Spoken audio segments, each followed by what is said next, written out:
So let's go through some of the feedback I got in the closed beta testing of SupaPM, which of course is AI agents for product teams.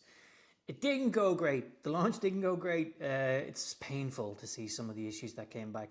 So some issues were that this screen would just disappear. And that was because of my poor coding. I added a feature and didn't realize that in certain scenarios it would cause an error and this whole screen goes away. That's bad. Undefined research report. This isn't actually undefined. It's just the UI isn't showing it. Again, the UI bug, really annoying, but we'll fix it. Some UX stuff then. So there's no feedback when adding competitors. I noticed people are adding competitors and then sort of not understanding what happens next. So we need to fix that.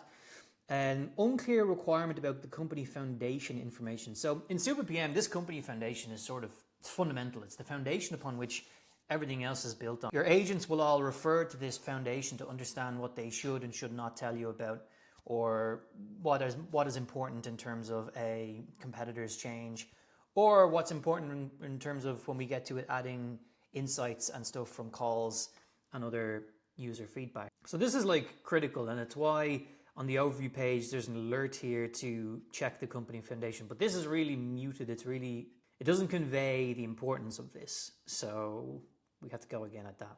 And then some feature requests. Regarding competitor suggestions was something that came in from Dylan. Thank you, Dylan. I agree. I think that'd be really useful. I purposely didn't mention it until now because I wanted somebody to suggest it and not for me to implant it in their brain. So that's great. That's something I think we can probably add next after we fix the bugs. Chat history access. So I skipped over the whole creating a chat history and going back through your old chats and stuff because it's sort of overhead to handle right now that I didn't really feel was necessary.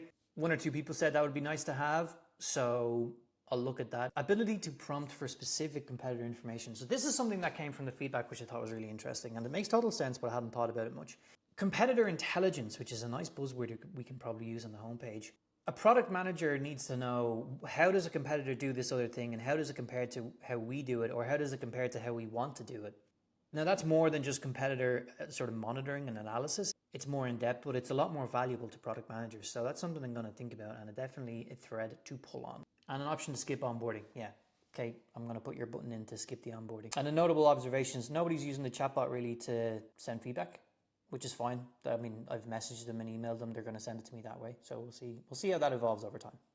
But I did notice people trying to use the chatbot for different things that they weren't sure whether it could do or not. So they're sort of exploring and poking around. So the chatbot at the moment is very, very, let's say, lightweight. I haven't configured it to do an awful lot beyond just competitor sort of management, like add a competitor, remove a competitor. So we have some work to do. This is crap.